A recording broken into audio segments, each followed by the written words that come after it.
Olá, amigos! Será que é possível a gente se desenvolver sem ser influenciado por nada, nem por ninguém? O que a nossa cabeça, como ela se desenvolveria se a gente não recebesse nenhuma influência?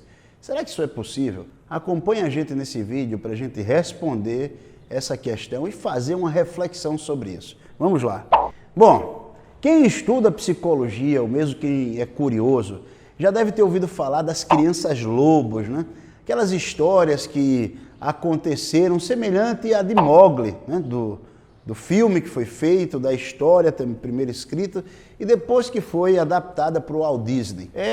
As histórias são fantásticas, mas os relatos que a gente não tem muita evidência se essas crianças desenvolveram algum problema neurológico devido ao abandono, por terem sido criadas por animais, eles relatam pessoas com dificuldade de desenvolverem a linguagem, relatam pessoas que andavam no formato de animal, quando não apresentando catatonismo. Esse é o ponto-chave quando se discute sobre as crianças lobos, né? Crianças que foram abandonadas e que não receberam contato humano e foram criadas por animais.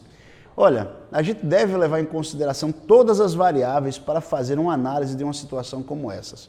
A gente não pode simplesmente concluir que essas crianças não foram influenciadas por nada e por isso elas estão limpas dentro da relação com a natureza. Primeiro, a gente não sabe como essas crianças fizeram para se alimentar dentro desse contexto. E a gente sabe também que a carência de alguns nutrientes prejudica a formação da bainha de mielina, prejudica muitas das cadeias sinápticas, das formações dessas cadeias de redes de neurônios. Então a gente pode presumir que essas crianças, por algum déficit nutricional ou outro, elas provavelmente não formaram o seu desenvolvimento neuronal da maneira que deveriam ter formado. Então, aqui vem um primeiro ponto, que é uma variável que não é analisado nos escritos da época quando se fala de crianças lobos, né? Outra coisa, não existe nenhuma evidência para identificar se essas crianças já tinham algum problema neurológico antes e por isso foram abandonadas pelos pais, numa idade até mais avançada do que presume-se que elas tinham.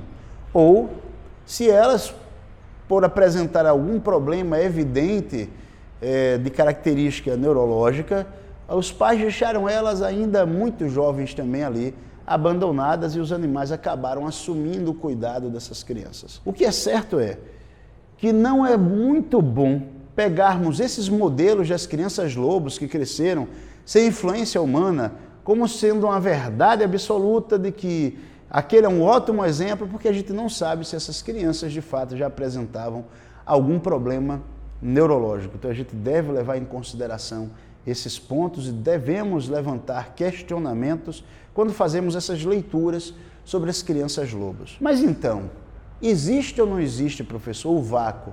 Uma pessoa que cresce sem influência nenhuma?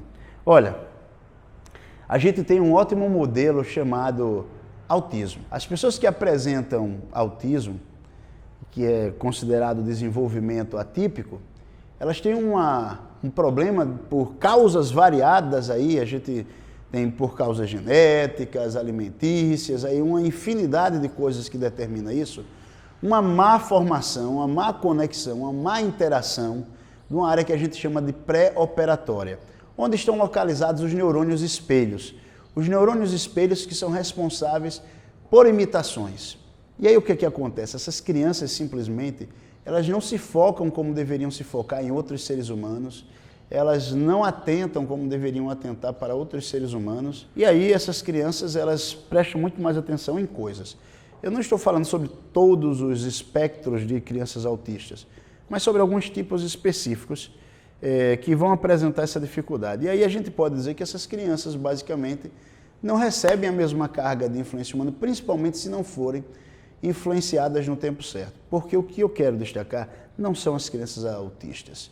Eu estou trazendo as crianças autistas para que vocês percebam como uma pessoa que não é estimulada por outros seres humanos e que não adota modelos por ter deficiências nas áreas dos neurônios espelhos, ela não se desenvolve bem e ela apresenta problemas comportamentais em fase adulta quando não muito bem acompanhada e quando não muito bem treinada para isso.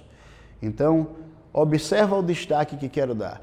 Nosso cérebro, ele inevitavelmente é voltado para imitar, para capturar modelos. E se você Não define modelos para o seu cérebro, não lê figuras da história, não lê filósofos, não lê pessoas que pensam, que organizam e que disciplinam a vida. Não se preocupa. O teu cérebro ele vai procurar um modelo invariavelmente sem que você perceba.